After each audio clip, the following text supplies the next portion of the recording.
अच्छा, 3 चैप्टर्स तो पूरे कंप्लीट हो गए अब आप लोगों के, और अच्छा खासा उसका रिवीजन भी हो गया। अगला चैप्टर है चैप्टर 4, आईटी, इंफॉर्मेशन टेक्नोलॉजी और आईएस, इंफॉर्मेशन सिस्टम्स। आप लोग ये पढ़ चुके हो डिटेल में, इसको दोबारा पढ़ लेते हैं। सबसे पहले फर्स्ट पेज पे आ जाओगे आप लोग।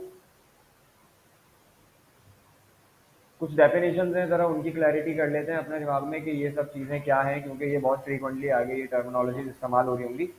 तो सबसे पहले तो हम ये क्लियर कर लेते हैं कि इंफॉर्मेशन सिस्टम क्या होता है, इंफॉर्मेशन सिस्टम में क्या क्या चीज़ें होती हैं। सबसे पहले डाटा और इन्फॉर्मेशन पढ़ते आए हो आप लोग, डाटा क्या होता है, इन्फॉर्मेशन क्या होता है बचपन से। लेकिन अब हम थोड़ा सा इसको रिकॉल कर लेते हैं कि क्या होता है। देखो, डाटा जो है वो एक रॉ फॉर्म में एक ऐसी चीज़ होती है जो कि काबिल इस्तेमाल ना हो, जिससे कोई बेहतर डिसीजन या इस तरह की चीज़ ना की जा सके। जबकि इन्फॉर्मेशन एक ऐसा प्रोसेस फॉर्म होता है डाटा का, जिससे अब हम कुछ डिसीजन ले सकें या जो अब हमारे किसी काम की हो।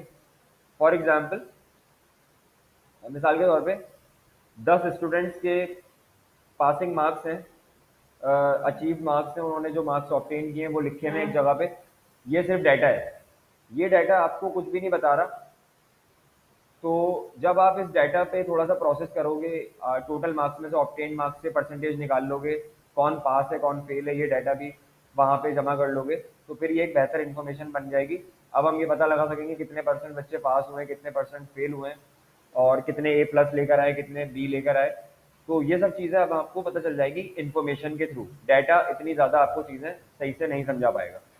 एक यहाँ डेफिनेशन दी हुई है, इसको अपने पास हाईलाइट कर लोगे आप लोग। Data consist of numbers, letter, symbols, raw facts, events and transaction which have been recorded but not yet processed into a form that is suitable for making decisions। यहाँ भी वही बात होती है कि डाटा एक ऐसी चीज है जिसमें लेटर्स हो सकते हैं, symbols, raw facts, events, transactions, कोई भी ऐसी चीज अल्फा न्यूमेरिकल या किसी भी फॉर्म में जो कि अभी रिकॉर्ड हुई है सिर्फ और सिर्फ, लेकिन उस पर कोई खास प्रोसेस नहीं हुआ हुआ, ये डाटा कहलाती है। और इस डाटा से हम कोई खास अच्छा डिसीजन नहीं ले सकते, इफेक्टिव डिसीजन नहीं ले सकते। इस वजह से हम उसको प्रोसेस कर लेते हैं या उसके प्रोसेस होने का वेट करते हैं ताकि उसे इस्तेमाल में लिया जा सके। टाइप्स क्या क्या होती हैं डाटा की? जो दो मेजर टाइप्स होती हैं वो क्वालिटेटिव और क्वांटिटेटिव डाटा होती हैं। क्वालिटेटिव डाटा और क्वांटिटेटिव डाटा, सबसे पहले देख लेते हैं क्वालिटेटिव डाटा क्या है। क्वालिटेटिव डाटा ऐसा डाटा होता है जिसके अंदर हमें नंबर्स में कुछ नहीं पता चल रहा होता, सिर्फ और सिर्फ आपको किसी बात की क्वालिटी पता चल रही होती है। लेट से मैं कहता हूँ कि यहाँ पे इस वक्त बहुत गर्मी हो रही है, ये एक क्वालिटेटिव स्टेटमेंट है। इससे आपको नहीं पता चल रहा कितनी गर्मी हो रही है। आप मिसाल के तौर पे मुझसे कॉल पे बात कर रहे हैं, मैं आपको कॉल पे बता रहा हूँ इधर बहुत गर्मी है, मैंने कहा बहुत गर्मी है, आप इस बात को बेहतर तरीके से नहीं समझ पाएंगे। लेकिन जब मैं क्वांटिटेटिव स्टेटमेंट दूंगा, क्वांटिटेटिव डाटा दूंगा आपको कि यहाँ पे 40 डिग्री सेंटीग्रेड है, तो तब आपको थोड़ा बेहतर तरीके से समझ आ पाएगा कि वाकई यहाँ तो बहुत गर्मी है। इसी तरह से आप मुझे बताते हैं कि आपका कोई पेपर जो है उसमें आपके बहुत अच्छे नंबर आए, ये जो अच्छे नंबर आपने बोला ये क्वालिटेटिव डाटा है, क्वालिटी बताइए, सिर्फ क्वांटिटी में नहीं बताया, अच्छे नंबर है।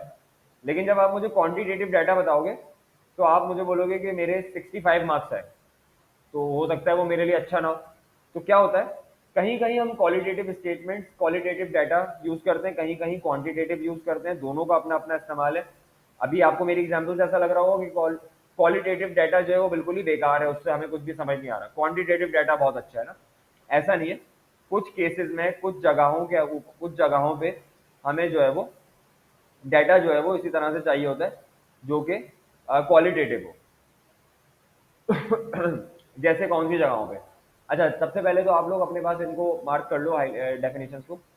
बुक की डेफिनेशंस आपके लिए बहुत जरूरी है। Quantitative data is that which is capable of being measured numerically, ऐसा डाटा जिसको हम नंबर्स में कैलकुलेट कर सकें, नंबर्स में मेजर कर सकें, ऐसा डाटा क्वांटिटेटिव डाटा कहलाता है। For example, standard labour hours required to produce 1 unit of output, कितने घंटे लेबर काम करती है तो 1 यूनिट ऑफ आउटपुट प्रोड्यूस होता है, ये एक क्वांटिटेटिव डाटा है नंबर्स में। क्योंकि क्वालिटेटिव डाटा क्या होता है, it is not capable of being measured numerically but may reflect distinguishing characteristic, एक ऐसा डाटा जो नंबर्स में ना हो, न्यूमेरिकल ना हो, लेकिन कुछ खास आपको इसी तरह की सेम चीज बता रहा हो। For example, the grade of labour use to produce the unit of output. जैसे फॉर एग्जाम्पल, लेबर की भी ग्रेडिंग होती है। ग्रेडिंग एंड स्टैंडर्डाइजेशन पढ़ी थी, रिवीजन करवाए दो थोड़ा सा आप लोगों को। ग्रेडिंग क्या होती है? एक लेबर वो है, फॉर एग्जांपल आपने इंटरनली अपने लेबर्स को ग्रेड किया हुआ है। कुछ लोग ऐसे हैं इसके अंदर जो 10-10 साल से कंपनी में है, वो ए ग्रेड है आपके लिए, मिसाल के तौर पे कुछ भी कह सकते हो आप, ग्रेड 1, ग्रेड 2, ग्रेड 3 भी कह सकते हो, A, B, C भी कह सकते हो, कुछ भी कह सकते हो। तो वो जो आपकी सबसे पुरानी लेबर है वो आउटपुट जल्दी प्रोड्यूस कर लेती है। वो 10 लोग मिलके मिसाल के तौर पे दिन के 100 यूनिट बना लेते हैं, लेकिन वो जो नए लोगों ने अभी आपको ज्वाइन किया है, वो दिन के 100 यूनिट नहीं बना पाते 10 लोग, वो दिन के सिर्फ 60 यूनिट बनाते हैं, फॉर एग्जाम्पल। तो ये ग्रेडिंग जो है, क्योंकि अभी हम यहाँ सिर्फ ये बात कर रहे हैं कि कौन सा ग्रेड ऑफ लेबर इस्तेमाल हुआ है, तो हमने कह दिया कि ग्रेड ए इस्तेमाल हुआ है। अब ये बात एक क्वालिटेटिव स्टेटमेंट है, क्योंकि नंबर्स में नहीं है, न्यूमेरिकल नहीं है। जैसे मैंने आपको अभी इससे पहले एग्जांपल दी कि आपके पेपर में क्या हुआ, क्या रिजल्ट आया, आपने बोला बहुत अच्छा रिजल्ट आया, ये एक क्वालिटेटिव स्टेटमेंट हो गई, और आपने कहा कि 80 मार्क्स आए, ये एक क्वांटिटेटिव स्टेटमेंट हो गई। एक और तरीका है फिर हमें डाटा की टाइप को देखने का, जिसको हम कहते हैं डिस्क्रीट एंड कंटिन्यूअस डाटा। अच्छा, डिस्क्रीट डाटा क्या होता है? डिस्क्रीट डाटा डेसिमल्स में नहीं होता बेसिकली। डिस्क्रीट डाटा को ऐसे समझ लो कि बिल्कुल एग्जैक्ट होता है, फिक्स्ड वैल्यूज होती हैं। मिसाल के तौर पे 5 एक डिस्क्रीट डाटा है, 5.5 एक कंटिन्यूअस डाटा है। होता क्या है, मिसाल के तौर पे मैं आपको बोलूं आपने कल कितने घंटे पढ़ा, तो आप बताओगे 3 घंटे पढ़ा। लेकिन अगर मैं आपसे कहूं कि आपने पिछले पूरे महीने में ऑन एवरेज डेली कितना पढ़ा, तो आप क्या करोगे? सारे दिनों में जितना जितना पढ़ा था उसको प्लस करके नंबर ऑफ डेज से डिवाइड कर दोगे, एवरेज निकालोगे। तो वो जो एवरेज निकलेगा वो पॉइंट्स में आएगा, पता चलेगा आपने जो है वो ऑन एवरेज डेली 3.5 घंटे पढ़ा है। ठीक है, तो क्या होगा, ऐसा डाटा क्या कहलाएगा? कंटिन्यूअस डाटा कहलाएगा, फिक्स फॉर्म में नहीं है, डेसिमल्स में है। इसी तरह एक और एग्जाम्पल ले लेते हैं, जो बुक वाली है वो ले लेते हैं एग्जाम्पल। कह रहे कार वॉश है, कार वॉश वाला कह रहा है कि वो डेली 35 गाड़ियां वॉश करता है।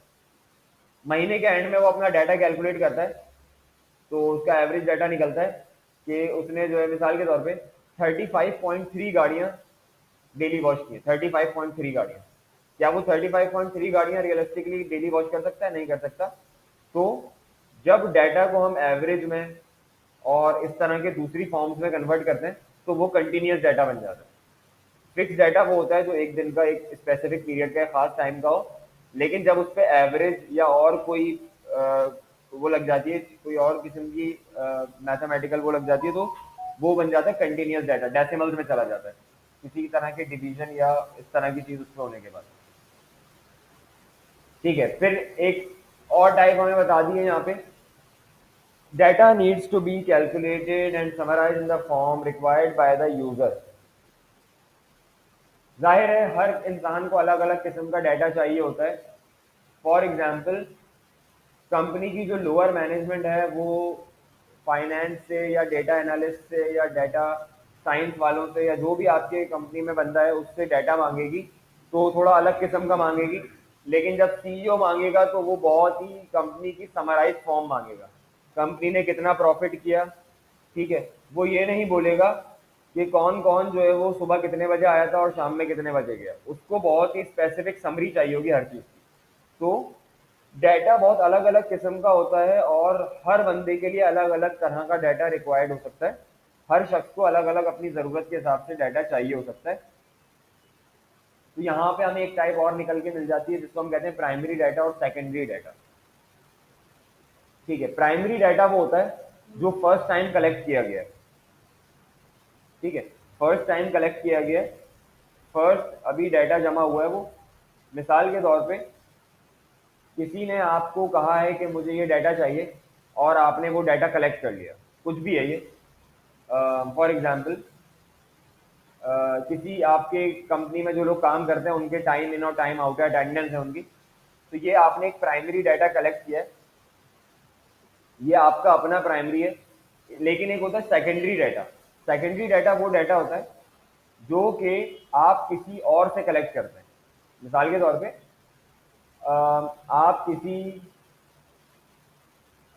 दूसरी कंपनी से वो डाटा लेते हैं, या आप किसी इंडस्ट्री की जो लीडर वो होते हैं, इंडस्ट्री के लेट से क्या कहते हैं उनको, एसोसिएशन होती है। फॉर एग्जांपल, मिसाल के तौर पे गोल्ड का रेट क्या चल रहा है ये सारे सुनारों को पता तो होगा, लेकिन सुनारों की एक एसोसिएशन है, सुनार बरादरी। तो वो क्या करते हैं, उनसे सारी चीज़ों का डाटा उनके पास मौजूद होता है, तो वो कलेक्ट करते रहते हैं कि कितने यूनिट सेल हो रहे हैं, क्या डाटा था, पिछले हफ्ते क्या रेट था, उससे पिछले हफ्ते क्या रेट था। इसी तरह फार्मा कंपनीज की भी एक एसोसिएशन है, वो जो है वो सारी चीज़ों का डाटाबेस अपने पास बना के रखती है। तो जब आपको कुछ इस तरह का डाटा चाहिए होगा जो आप उस फार्मा कंपनी के एसोसिएशन से लेंगे, बाहर से लेंगे, जो आपका अपना डाटा नहीं है, आपने खुद नहीं बनाया या खुद जमा नहीं किया, ऐसा डाटा सेकेंडरी डाटा कहलाएगा। प्राइमरी डाटा वो है जो आपने जमा किया है, आपके पास है, आपने कलेक्ट किया है, कुछ भी किया है। और सेकेंडरी डाटा वो डाटा है जो कि आपने किसी और से जो है वो रिक्वेस्ट किया या किसी और ने आपको दिया। ठीक है, तो ये तीन तरीकों की टाइप्स हमने देखी यहाँ पे कि डिस्क्रीट एंड कंटिन्यूस डाटा होता है, क्वालिटेटिव एंड क्वांटिटेटिव डाटा होता है, और जो है वो प्राइमरी एंड सेकेंडरी डाटा होता है। तीनों अलग अलग नेचर्स हैं, तीनों को आप एक दूसरे से कंपेयर नहीं कर सकते। मिसाल के तौर पे सेकेंडरी डाटा डिस्क्रीट डाटा भी हो सकता है। तो ये तीनों बहुत अलग अलग किस्म की टाइप्स हैं। प्राइमरी सेकेंडरी अलग है, डिस्क्रीट कंटिन्यूस अलग है, और जो है वो आपकी तीसरी क्या है, क्वालिटेटिव एंड क्वांटिटेटिव, वो बिल्कुल अलग है। तो तीनों बहुत अलग अलग तरीकों से निकाली हुई टाइप्स हैं, अलग अलग नेचर है। जब हम डाटा को प्रोसेस कर लेते हैं, उस पर थोड़ा काम करते हैं, थोड़ी वर्किंग करते हैं, तो कुछ मिनट लगाते हैं, उस पर एवरेज निकालते हैं, परसेंटेजेस निकालते हैं, सम करते हैं, मल्टीप्लिकेशन, सब अलग अलग चीज़ों से करते हैं जो भी रिक्वायरमेंट होती है, तो वो डाटा बन जाता है इन्फॉर्मेशन। अब ये इस फॉर्म में आने के बाद हमारे लिए बहुत काम का होता है, और हमें असल में ये चाहिए भी इसी फॉर्म में होता है, इन्फॉर्मेशन की फॉर्म में। इन्फॉर्मेशन की डेफिनेशन देख लें। Information is data that has been processed in such a way that it has meaning to the person that receives it, who may then use it to improve the quality of their decision making। एक ऐसी form data की जो कि उस बंदे के लिए बहुत काम की हो और उसके लिए इफेक्टिव डिसीजन मेकिंग में हेल्प करे, जिसको वो दी जा रही है। डाटा की एक ऐसी प्रोसेस फॉर्म जो कि डिसीजन मेकिंग में हेल्प कर सके। Information is vital to an organisation and is required both internally and externally. Management required information. Management को क्यों चाहिए होती है इन्फॉर्मेशन, किस काम की होती है ये, क्या क्या होती है? Record, current and historical. Current records क्या है हमारे पास, क्या क्या डाटा है कंपनी के पास, क्या क्या जमा हुआ हुआ है, सेल्स क्या है, उसमें जो है प्रॉफिट क्या है, एक्सपेंस कितने हुए थे, रॉ मटेरियल कितना था। ये सारी चीज़ें हम प्रोसेस करके जमा करके बना रहे होते हैं। करंट भी हिस्टोरिकल भी, ये दोनों चीज़ें चाहिए हो सकती हैं। मैनेजमेंट जो है वो एनालाइज करती है बिजनेस की प्रोग्रेस देखने के लिए कि बिजनेस कैसा परफॉर्म कर रहा है, क्या चल रहा है बिजनेस के अंदर, to provide the basis of decision making in the short and long term. कोई डिसीजन ले सके मैनेजमेंट कि अभी हमें क्या करना है शॉर्ट टर्म में या लॉन्ग टर्म में, इसलिए उनको इन्फॉर्मेशन चाहिए होती है। To monitor the performance of the business by comparing actual result with plans and forecast. Plans and forecast आपको पता है क्या होती है? हर बिजनेस आगे के फ्यूचर को कुछ एंटिसिपेट कर रहा होता है, कुछ फोरकास्ट बनाई हुई होती है। सेल्स की भी होती है, फाइनेंस की भी फोरकास्ट होती है, एक्सपेंसेस की भी होती है। आपने एक अंदाजा लगाया हुआ होता है अपने पास डाटा की मदद से कि अगले एक साल में क्या क्या होने वाला है।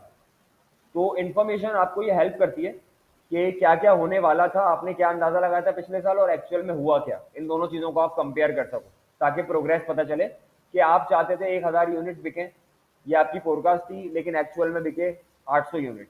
तो आपको पता चल गया कि आप थोड़ा सा अपनी फोरकास्ट से पीछे ही चले इस साल। तो इन्फॉर्मेशन जो है वो इस तरह से हमें हेल्प कर रही होती है। इन्फॉर्मेशन सिर्फ मैनेजमेंट को नहीं चाहिए होती है, बल्कि और दूसरी थर्ड पार्टीज के लिए भी इन्फॉर्मेशन ज़रूरी होती है। जैसे for example share holders and owners. Share holders and owners companies की परफॉर्मेंस देखते रहते हैं ताकि वो ये अंदाज़ा लगा सकें कि जहाँ पे हमारे पैसे डले हुए हैं उस बिज़नेस में कुछ फ़ायदा हो भी रहा है, वो कुछ कमा भी रहा है, या बस हमारे पैसे फंसे हुए और आगे कुछ मसले मसाइल हो सकते हैं। या ये भी देखने के लिए कि ये बिज़नेस बहुत अच्छी प्रोग्रेस तो नहीं कर रहा या क्या कर रहा है। ये सारी चीज़ें जो है वो आपको इन्फॉर्मेशन और इन चीज़ों से थोड़ी सी पता चल रही होती है। Customers and suppliers. सप्लायर्स को पैसे देने होते हैं आपने, उनसे रॉ मटेरियल लिया हुआ होता है, सर्विसेज ली हुई होती हैं, उसके पैसे देने होते हैं। कस्टमर्स आपकी प्रोडक्ट खरीदते हैं। ये दोनों लोग आपके बिजनेस से जुड़े हुए किसी ना किसी तरह से, तो ये देख रहे होते हैं आपके बिजनेस को कि आप लॉन्ग टर्म में स्टेबल हैं, ऐसा तो नहीं कि अचानक से कोई मसला हो जाएगा और आप जो है वो गायब हो जाएंगे बिल्कुल ही। तो ये सारी चीज़ें जो है वो इस वजह से सप्लायर्स और कस्टमर्स को भी चाहिए होती है, एम्प्लॉयज़ को भी चाहिए होती है कुछ इन्फॉर्मेशन। फॉर एग्जाम्पल, आप कहीं जॉब करते हैं और अगर आपको ये पता चल जाए कि कंपनी बहुत नुकसान में है और कभी भी बंद हो सकती है, तो आप फ़ौरन से क्या करेंगे, नई नौकरी ढूंढना शुरू कर देंगे। और ये सारी चीज़ें जो है वो आपको हेल्प करती हैं डिसीजन मेकिंग के अंदर। इसी तरह से गवर्नमेंट एजेंसीज को भी कुछ इन्फॉर्मेशन चाहिए होती है। फॉर एग्जाम्पल, कंपनी के रेवेन्यू, प्रॉफिट्स, इन चीज़ों की, ताकि वो ये अंदाज़ा लगा सकें कि इनसे कितना टैक्स कलेक्ट करना है। तो कुछ थर्ड पार्टीज को, एक्सटर्नल लोगों को, जैसे government agencies, customer, supplier, share holder, इन लोगों को भी इंफॉर्मेशन चाहिए होती है, डाटा चाहिए होता है। और कुछ इंटरनली कंपनी की मैनेजमेंट को भी इंफॉर्मेशन और डाटा चाहिए हो सकता है। एक एग्जांपल यहाँ पे दीजिए डाटा की। ये एक डाटा दिया हुआ है, इलस्ट्रेशन 1। 25 एम्प्लॉयज़ का डाटा है ये। मैं इसको बस जल्दी से सम अप कर देता हूँ क्या है क्या। 25 एम्प्लॉयज़ हैं कंपनी के, इन सबको एक ट्रेनिंग सेशन कंडक्ट करवाया गया है। इस ट्रेनिंग सेशन में ये लोग गए, ट्रेनिंग ली, और इन लोगों के कुछ नंबर्स आए 50 में से। ठीक है, 50 में से कुछ मार्क्स आए इन सब 50 लोगों के, 25 लोगों के, सॉरी। तो बेसिकली ये नंबर्स लिखे हुए हैं यहाँ पे सिर्फ। अब इन 25 लोगों के मार्क्स ऑब्टेन यहाँ पे जो सामने नजर आ रहे हैं, इससे हमें कुछ खास पता नहीं चल रहा कि आखिर इस ट्रेनिंग से हुआ क्या। क्या हमारे एम्प्लॉयज़ को बहुत फ़ायदा हुआ, क्या ज़्यादा लोग फेल हुए इस ट्रेनिंग में या पास हुए, या बहुत अच्छा लोगों ने परफॉर्म किया ट्रेनिंग में, कुछ भी नहीं पता चल रहा खास इससे। लेकिन अगर आप देखो, जब ये ट्रेनिंग का डाटा नीचे जाके दूसरे बॉक्स में इंफॉर्मेशन में कन्वर्ट हो जाता है, एक फ्रीक्वेंसी डिस्ट्रीब्यूशन बना हुआ है नेक्स्ट पेज पे, जहाँ पे एक तरफ लिखा हुआ है मार्क्स ऑब्टेन, एक तरफ लिखा हुआ है फ्रीक्वेंसी। तो ये हमें कुछ बेहतर चीज़ें समझा पा रहा है। जैसे लिखा हुआ है मार्क्स ऑब्टेन 0 से लेके 9 तक, एक बंदा ऐसा है जिसके मार्क्स हैं 0 से 9 तक। फिर लिखा हुआ है 10 से 19, 10 से 19 में 5 लोगों ने मार्क्स अचीव किए। 5 लोग ऐसे हैं जिनके 10 से 19 के बीच में नंबर आए। फिर लिखा है 20 टू 29, 10 लोगों ने इस ब्रैकेट के अंदर मार्क्स अचीव किए, यानी 20 से 29। फिर 30 टू 39, 7 जो लोग थे उन लोगों ने 30 से 39 के बीच में मार्क्स लिए। और 40 प्लस मार्क्स कितने लोगों के आए, 2 लोगों के। तो अब ये जब डाटा इन्फॉर्मेशन में कन्वर्ट हुआ, प्रोसेस होके, तो अब ये बेहतर हमें समझा पा रहा है कि कितने लोग फेल हुए, कितने लोग पास हुए, बहुत अच्छा रिजल्ट गया इसका या ख़राब गया, और मजीद हमें ट्रेनिंग करानी चाहिए फ्यूचर में या नहीं। तो ये सारी चीज़ें हमें इससे पता चल रही होती है। ठीक है, बस ये एक एग्जाम्पल के तौर पे था कि आपको फर्क समझ आए डेटा और इन्फॉर्मेशन में क्या होता है। फिर कुछ क्वालिटीज़ लिखी हुई हैं कि एक अच्छा डाटा, एक अच्छी इन्फॉर्मेशन की क्या क्वालिटीज़ होती हैं, उसमें क्या क्या चीज़ें वो होती हैं। तो एक अच्छी इन्फॉर्मेशन वो होती है बेसिकली जो एक्यूरेट हो। अब एक्यूरेट के अंदर बहुत सारी चीज़ें हैं, बेसिकली इसकी एब्रीविएशन है accurate, complete, cost, understandable, relevant, adaptable, timely, easy to use. Accurate आपको पता है, एक्यूरेट का मतलब है बिल्कुल एग्जैक्ट हो, जो आप चाह रहे थे वैसे ही हो, जो हुआ है एक्चुअल हो, झूठी ना हो, सच्ची हो। कंप्लीट हो, कुछ छुपा हुआ ना हो उसके अंदर, सब कुछ हो जो होना चाहिए वो सब। कॉस्ट, बहुत महंगी ना पड़ रही हो। इन्फॉर्मेशन कभी कभी खरीदनी भी पड़ती है आपको, तो या कुछ पे करना पड़ता है उसके लिए, तो कॉस्ट इफेक्टिव हो। पता चल रहा है आपको 25,000 रुपये को काम करना है, उसके लिए आप इन्फॉर्मेशन ले रहे हैं 30,000 रुपये की, तो फायदा नहीं है ना उसको। तो कॉस्ट उसकी इफेक्टिव हो, अंडरस्टैंडेबल हो, समझ आ रही हो, ईजी हो। मतलब अंडरस्टैंडेबल से मुराद है ऐसी जबान में हो कि आप समझ सकें। ऐसा ना हो कि बहुत मुश्किल टर्मिनोलॉजी उसमें इस्तेमाल हुई भी हो, बड़ी अजीब अजीब चीज़ें हो। रेलेवेंट हो, जिसको दी जा रही है उससे रेलेवेंट हो। ठीक है ना। तो मिसाल के तौर पे मार्केटिंग के लोगों को कुछ इन्फॉर्मेशन आप दे रहे हो, तो कोशिश करोगे उनसे रेलेवेंट टर्मिनोलॉजीज हो, उसके अंदर कोई ऐसी चीज़ें ना हो जो प्रोडक्शन रिलेटेड टर्म्स लिखी हुई हैं उसके अंदर, तो वो मार्केटिंग वाले को नहीं समझ आएंगे। इसी तरह एक फाइनेंस का बंदा अगर बात कर रहा है, तो अगर वो मिसाल के तौर पे किसी कंपनी के इंजीनियर से बात कर रहा है और वो उसको एमोटाइजेशन या इस तरह के मुश्किल मुश्किल लफ्ज बोलेगा, तो उसको नहीं समझ आएगा। तो क्या होता है, रेलेवेंट होनी चाहिए, जिस शख्स के लिए भी है उसे समझ आनी चाहिए। अडॉप्टेबल हो, यानी उससे आप कुछ कर पाओ, आपके लिए वो कुछ करने के काबिल हो। टाइमली हो, अगर आपने किसी को कहा था यार कल तक मुझे इन्फॉर्मेशन चाहिए और वो कल तक नहीं मिलती, तो फिर वो काम की नहीं है ना, टाइम तो निकल गया उसका, टाइमली हो और इजी टू यूज हो, ऐसी फॉर्म में, ऐसी कंडीशन में हो, इस तरह की हो कि आप उससे कुछ कर सकें, आप उससे आगे फर्दर कोई डिसीजन मेकिंग या कुछ फर्दर कोई भी जिस काम के लिए आपने उसको रिक्वेस्ट की थी इन्फॉर्मेशन, वो आपके उस काम आ सके। अब देखें जरा, अब जरूरी बातें शुरू होती है थोड़ी सी। इंफॉर्मेशन टेक्नोलॉजी और इंफॉर्मेशन सिस्टम जो कि चैप्टर का नाम है, इन दोनों टर्म्स में फर्क क्या है? मैं बिल्कुल आसान कर देता हूँ उसको। इंफॉर्मेशन टेक्नोलॉजी हार्डवेयर है, इंफॉर्मेशन सिस्टम सॉफ्टवेयर है, ठीक है। फॉर एग्जाम्पल, कंपनी का जो लैपटॉप है वो आईटी में आएगा, इंफॉर्मेशन टेक्नोलॉजी में आएगा। उस लैपटॉप के अंदर जो एमएस ऑफिस है, उस लैपटॉप के अंदर जो अकाउंटिंग सॉफ्टवेयर है, जो कुछ भी है, वो सब आईएस में आएगा, इंफॉर्मेशन सिस्टम के अंदर आएगा, ठीक है। तो ये दो मेन चीजें हम इस चैप्टर में फर्दर आगे पढ़ेंगे। दोनों डेफिनेशन अपने पास मार्क कर लो आप लोग। Information system refer to the management and provision of information to support the running of the organisation. Information system जो है वो इंफॉर्मेशन होती है बेसिकली, जो कि हेल्प कर रही होती है रनिंग, कंपनी को रन करने के लिए, ऑर्गेनाइजेशन को चलाने के लिए।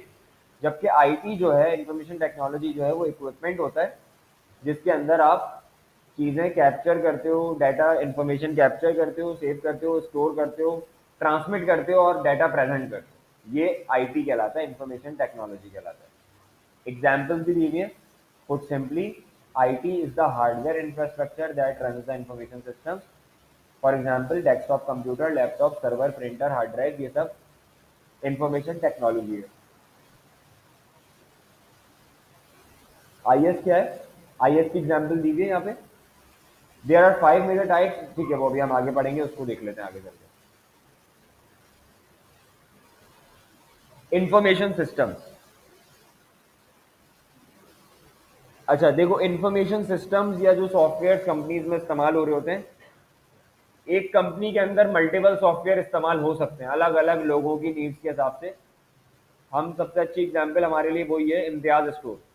इम्तियाज स्टोर के अंदर जो कैशियर है, वो बिल्कुल एक अलग किस्म का सॉफ्टवेयर इस्तेमाल कर रहा है जिसपे वो बिल बनाता है। लेकिन जो वहाँ का ब्रांच मैनेजर है, वो एक अलग किस्म का सॉफ्टवेयर या एक अलग किस्म की जो स्क्रीन है वो देख रहा होगा। उसी सॉफ्टवेयर की भी हो सकती है, दूसरा सॉफ्टवेयर हो सकता है, जहाँ पे उसको सिर्फ समराइज चीजें नजर आ रही होंगी। उसको ये नहीं दिख रहा होगा कि हर बंदे ने क्या क्या परचेज किया, हो सकता है ये भी हो उसके पास, लेकिन उसे जरूरत नहीं है, तो उसको समराइज फॉर्म होगी। आज टोटल नंबर ऑफ इनवॉइसेस कितनी बनी, एवरेज इनवॉइस वैल्यू क्या थी, टोटल सेल कितनी हुई है कंपनी की, कितने टोटल रिटर्न आज हुए। तो हर बंदे की नीड अलग अलग किस्म की होती है। आप इसको लेवल्स ऑफ मैनेजमेंट में डिवाइड करो। पहले तो कंपनी में हम कहते हैं कि 3 तरह के लेवल्स होते हैं, strategic level of management, tactical management और ऑपरेशनल मैनेजमेंट। स्ट्रेटेजिक मैनेजमेंट होती है कंपनी की highest manage, top management, directors. Basically वो लोग क्या करते हैं, स्ट्रेटेजीज बनाते हैं, लॉन्ग टर्म डिसीजन लेते हैं। फिर आते हैं टैक्टिकल मैनेजर्स, मिडिल मैनेजर्स, जो कि कंपनी के अंदर इस तरह के डिसीजन ले रहे होते हैं कि क्या बेहतर करने से या क्या बंद करने से या क्या रोकने से कंपनी कुछ प्रोग्रेस की तरफ जा सकती है फर्दर। फिर आखिर में आता है ऑपरेशनल मैनेजमेंट, जो कि बिल्कुल आखिरी लेवल होता है मैनेजमेंट का, या सबसे नीचे के लोग होते हैं जो कि डेली बेसिस के काम कर रहे होते हैं। जैसे स्टोर ओपन हो गया टाइम पे बंद हो गया इम्तियाज स्टोर, कैश जो कलेक्ट हुआ था वो बैंक में डिपॉजिट करवा दिया या नहीं करवाया, कितना कैश कलेक्ट हुआ था वो वेरीफाइड हो गया फिजिकल से, रिकन्सिलेशन वगैरह। डेली बेसिस के जो काम है वो करते हैं ऑपरेशनल मैनेजमेंट के लोग। अब इन 3 तरह के लोगों को बिल्कुल अलग अलग किस्म का डाटा चाहिए होता है। यहाँ पे देखो आप लोग, तो एक डायग्राम टाइप बनी हुई, इसको देखने से इसको आपको थोड़ा सा और क्लैरिटी हो जाएगी कि इन लोगों को क्या डाटा चाहिए हो सकता है। टाइम फ्रेम के हिसाब से अगर हम देखें तो स्ट्रेटेजिक मैनेजमेंट को लॉन्ग टर्म डाटा चाहिए होता है, जबकि ऑपरेशनल मैनेजमेंट को इमीडिएट बेसिस का या इमीडिएट बेसिस के ऊपर जो चीज़ें हैं वो करनी होती है, क्योंकि वो ग्राउंड लेवल पे मौजूद होते हैं, उस वक्त वो टाइम नहीं ज़ाया कर सकते, ठीक है। टैक्टिकल मैनेजमेंट जो मिडिल में है, उनको बहुत ज़्यादा लॉन्ग टर्म नहीं, बहुत इमीडिएट नहीं, इन दोनों के बीच में से कुछ डाटा चाहिए होता है। तो ये बेसिकली टाइम फ्रेम की बात हो गई। कितना डिटेल्ड होगा वो डाटा या इन्फॉर्मेशन। स्ट्रेटेजिक मैनेजमेंट जो डाटा या इन्फॉर्मेशन ले रही है या जो उनको मिलती है, वो बिल्कुल समराइज फॉर्म में, एग्रीगेटेड फॉर्म में होती है, बिल्कुल टू द पॉइंट होती है। समरीज, रेशोज, एवरेजेस, ये सब चीज़ें निकली हुई होती हैं। वो इतना ज़्यादा डिटेल में जाके यूनिट टू यूनिट सब चीज़ों को चेक नहीं कर सकते। जबकि टेक्निकल मैनेजमेंट जो है, उसको थोड़ी सी डिटेल में चीज़ें चाहिए होती है, थोड़ी इन्फॉर्मेशन की डिटेल चाहिए होती है, ताकि वो मसलों को पकड़ सके और जहाँ कुछ अच्छा हो रहा हो उसको बेहतर कर सके। और ऑपरेशनल लोगों को बहुत डिटेल में डाटा चाहिए होता है, हर इंडिविजुअल यूनिट का डाटा चाहिए होता है, और बहुत हाईली डिटेल्ड उनकी रिक्वायरमेंट होती है इन्फॉर्मेशन की। सोर्स, स्ट्रेटेजिक मैनेजमेंट को एक्सटर्नल डाटा चाहिए होता है। एक्सटर्नल डाटा क्या होता है? जो आपकी कंपनी से बाहर से आएगा, कंपनी के अंदर का डाटा नहीं बल्कि बाहर का डाटा। कॉम्पिटिटर का डाटा चाहिए हो सकता है उनको, उनको जो है वो मार्केट का, इंडस्ट्री का, कस्टमर्स का डाटा चाहिए हो सकता है।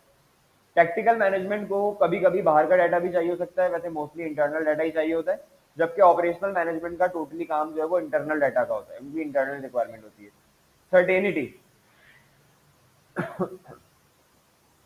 Degree of certainty, strategic management के अंदर अनसर्टेन, ऑपरेशनल के अंदर सर्टेन, और टेक्निकल के अंदर दोनों के बीच में।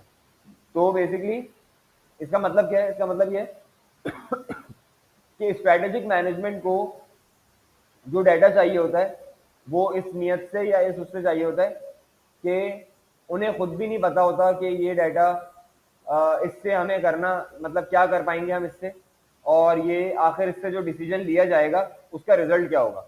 फॉर एग्जाम्पल, कस्टमर्स का डाटा आप निकलवा लेते हो किसी से, तो पता चलता है किसी खास मार्केट के अंदर 5 लाख कस्टमर्स हैं जो कि आपकी टारगेट ऑडियंस हो सकते हैं। उन 5 लाख कस्टमर्स के लिए आप एक नई ब्रांच वहां खोल देते हो। अनसर्टेनिटी तो है ना, हो सकता है वो तब भी आपकी चीज को ना खरीदें। लेकिन जैसे जैसे हम लेवल ऑफ मैनेजमेंट में नीचे जाते जाते हैं, टेक्निकल एंड ऑपरेशनल की तरफ, तो क्या होता है, चीजें उनको बिल्कुल सर्टेन चाहिए होते हैं, बिल्कुल उनको एग्जैक्ट रिजल्ट ही अचीव करना होता है, उनके पास रिस्क का चांस नहीं होता। फ्रीक्वेंसी पे आ जाए अगर, फ्रीक्वेंसी का मतलब है कितनी दफा चाहिए हो सकता है। तो स्ट्रेटेजिक मैनेजमेंट को जो डाटा है वो इनफ्रीक्वेंट चाहिए होता है, कभी भी कोई जरूरत पड़ गई तो उनको कोई खास डाटा चाहिए हो सकता है। टेक्निकल मैनेजमेंट कभी कुछ इसी तरह से कि अचानक से ऑन डिमांड एडहॉक डाटा उनको चाहिए हो सकता है। और ऑपरेशनल जो मैनेजमेंट होती है, उनकी जो डाटा की रिक्वायरमेंट है वो बहुत फ्रीक्वेंट होती है। फॉर एग्जांपल, डेली बेसिस पे उनका एक टाइम बना हुआ है कि उनको डेली सुबह 9 बजे सेल रिपोर्ट आ जाएगी, या रोजाना डेली शाम में 5 बजे एक्सपेंसेस की रिपोर्ट आ जाएगी। तो इस तरह से उनका जो है वो फ्रीक्वेंसी होती है कि डाटा उनको कितना ज्यादा जल्दी जल्दी और कितना किस टाइम के हिसाब से चाहिए होता है, किस टाइम फ्रेम के हिसाब से उनकी रिक्वायरमेंट होती है।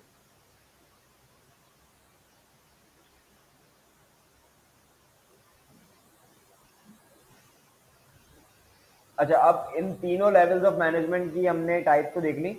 इनकी जो इंफॉर्मेशन सिस्टम की यूजेज है वो भी अलग अलग तरह की होती है। बिल्कुल अलग अलग किस्म के सॉफ्टवेयर या इंफॉर्मेशन सिस्टम ये इस्तेमाल कर रहे होते हैं। For example, transaction processing system, सबसे पहले टीपीएस, ट्रांजैक्शन प्रोसेसिंग सिस्टम। हम अभी इम्तियाज की बात कर रहे थे, तो इम्तियाज के अंदर जो कैशियर है वो क्या करता है, ट्रांजैक्शन रिकॉर्ड करता है। कोई चीज बिक जाती है तो उसको स्कैन कर देता है, इन्वेंट्री से आउट कर देता है, कैश रिसीव करता है, कैश अपने पास रख लेता है, सिस्टम में डाल देता है। तो वो ट्रांजैक्शन को रिकॉर्ड कर रहा है, क्या क्या बिक रहा है, कितना कैश आ रहा है।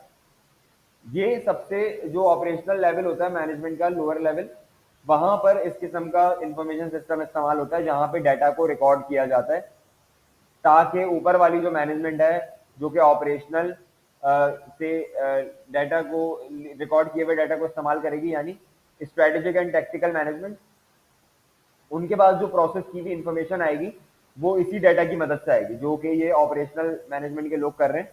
यानी डेली बेसिस पे हर ट्रांजैक्शन को रिकॉर्ड करना, ये टीपीएस के अंदर होता है, TPS, transaction processing system. Transaction processing systems are used mainly by operational managers to make basic decisions।